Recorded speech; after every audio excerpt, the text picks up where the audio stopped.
बढ़ता है ये पृथ्वी पर।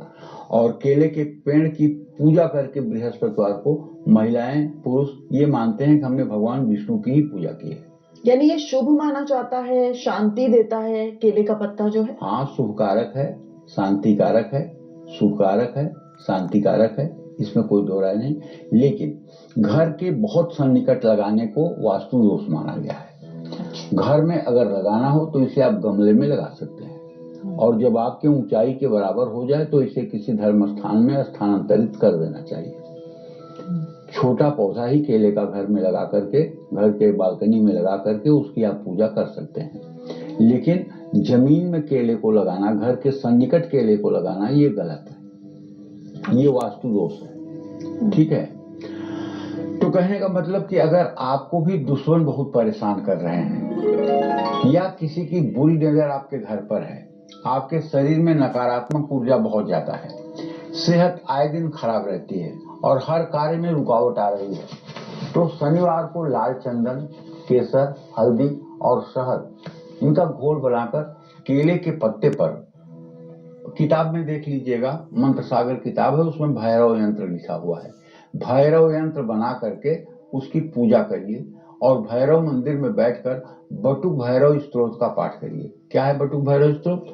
ओम कर कलित कपाल कुंडली दंड पाणी तरुण नील व्याल यज्ञोपवीति कृत्समय परयाद विघ्न विक्षेद हेतुम जेत बटुकनाथ सिद्धिदा साधकानाम। ये भैरव जी जो है भगवती दुर्गा के प्रमुख द्वारपाल हैं। ये जिस द्वार पर रहते हैं उसके अंदर प्रवेश करने के बाद सीधे जगत जननी जगदम्बा आदि शक्ति का दर्शन होता है। तो भैरव जी क्या है? प्रमुख द्वारपाल हैं। अब देखिए, मैंने कहा, चिंतन किया तो मेरे रोम रोम खड़े हो गए। मतलब अगर आपको माता से मिलना है तो बिना भैरव की आज्ञा से ये कार्य पूर्ण नहीं हो सकता। भैरव की आज्ञा होनी चाहिए माता से मिलने के लिए।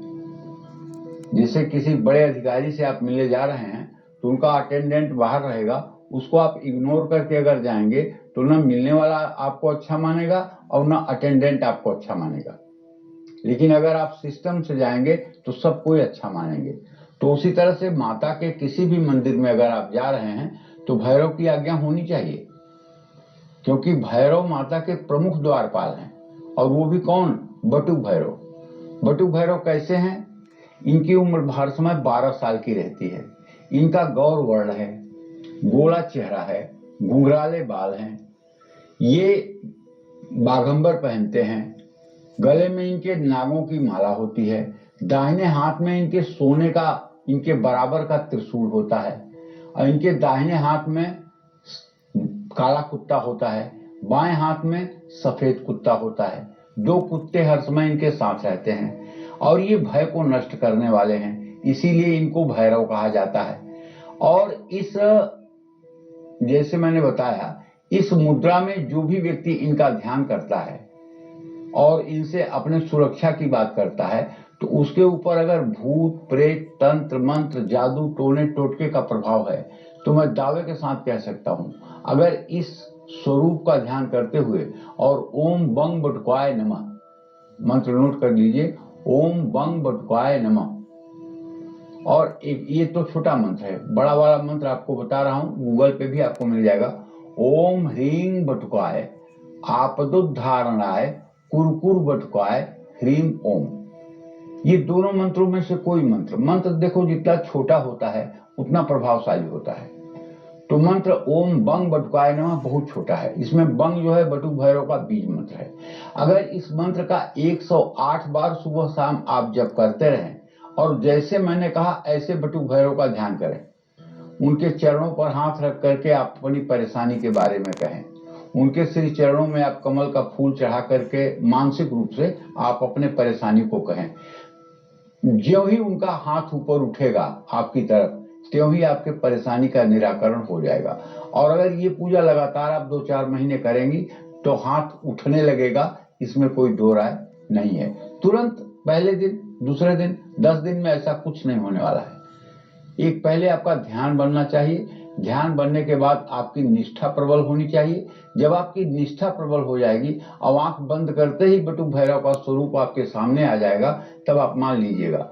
और हाँ, ये बात सत्य है, ये कोई अंधविश्वास या रूढ़वादिता नहीं है कि नजर का दोष, हाय का दोष ये लगता है, और नजर लगाने के लिए किसी मंत्र तंत्र करने की जरूरत नहीं होती है। कुछ लोगों की आंखों में इतनी निगेटिविटी होती है कि वो अगर हरे पेड़ को भी देख ले तो पेड़ सूखा हो जाता है। वो अगर अपने बच्चे को भी बिना कपड़े के देख ले तो बच्चा बीमार हो जाता है। कुछ लोगों की आंखों में ये बात होती है, कुछ लोगों की आंखों में बहुत नकारात्मकता रहती है।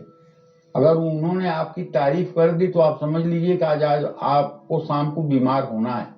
कुछ लोग ऐसे हैं, अब उनके माथे पर कोई लेबल नहीं लगा हुआ है कि ये नकारात्मक ऊर्जा के हैं। इसी तरह से कुछ महिला पुरुषों के जीभ पे काले तिल के निशान होते हैं। ये जो अशुभ बोल देते हैं, उनकी बातें एकदम अकाट्य और ब्रह्म सत्य हो जाती हैं। जिनके जीभ पे काले तिल का निशान है, उनकी बुरी बातें 100% सही हो जाती हैं। अच्छी बातें जो बोलेंगे वो नहीं सही होंगी। पंडित जी, ये तो हम सुनते थे, लेकिन आज आपके मुख से ये बात सुन रहे हैं, इसका मतलब ऐसा है, तो फिर कैसे बचे ऐसे तो लोग? इसको कहा जाता है काली जबान। नारायण ही बचाएं बेटा, और कैसे बचेंगे। जड़ चेतन गुण दोष में विश्व कीन्ह करतार, संत हस हंस पय गुण गहे परिहरि बार विकार। जड़ चेतन को गुण और दोष युक्त तो ये करतार ने बनाया है, ईश्वर ने बनाया है। संत रूपी, हंस रूपी संत जो है वो दूध को पी लेते हैं, गुण रूपी दूध को पी लेते हैं और अवगुण रूपी जल को छोड़ देते हैं। तो उसी तरह से इस संसार में हम हैं, तो हमें अच्छाइयों को स्वीकार कर लेना चाहिए और बुराइयों की तरफ नहीं देखना चाहिए। भगवान ने, अच्छा कुछ लोग कहते हैं कि बहुत बुरा समय आ गया है, कलयुग आ गया है, बहुत बुराई हो गई है। मैं पूछता हूं, सतयुग में हिरण्याकश्यप और हिरण्याक्ष थे, इतने बड़े राक्षस थे, तो क्या उस समय अच्छा था? फिर त्रेता में रावण, कुंभकर्ण, मारीच, सुबाहु, ताड़ुका ये सब थे, क्या वो समय अच्छा था? हाँ। और उसके बाद द्वापर में शिशुपाल, दंतवक्त्र जैसे राक्षस थे, तो क्या वो समय अच्छा था? तो आज कौन से हिरण्याकश्यप और हिरण्याक्ष से बड़े पापी हो गए हैं? ऐसा कुछ नहीं है। आप अपना समय खराब करते हैं ये कह करके कि समय बहुत खराब है। अगर आप 5 बार कह रहे हैं अरे समय बहुत खराब है, अरे माहौल बहुत खराब है, समय बहुत खराब है, 5 बार कह के आप अपना समय नष्ट कर रहे हैं। 5 बार आप राम राम कह दीजिए ना, समय खराब है तो खराब रहने दीजिए। जाकी रही भावना जैसी, हरि मूरत देखी तिन तैसी। आपकी जैसी भावना होगी वैसा ही जीवन में आपको सब कुछ मिलेगा। आपकी जैसी सोच होगी वैसा ही आपके जीवन के सामने प्रकृति दृश्य उपस्थित करेगी। इसीलिए तो गुरु जी कहते हैं कि जो बनना है वो सोचो, जो सोचोगे वही बनोगे। जो बनना है वो सोचो, जो सोचोगे वही बनोगे। तो कहने का मतलब है, केले के पत्ते पर बना भैरव यंत्र आप प्रार्थना करें उसको रख करके, और केले के पत्ते पर बने यंत्र को घर में लाकर पूरब दिशा में स्थापित कर दें और उसकी पूजा करें। इससे जादू टोना, भूत प्रेत पिशाच दोष का शमन होता है और जीवन कल्याणमय रास्ते पर आगे बढ़ता है। जय मां विंध्यवासिनी।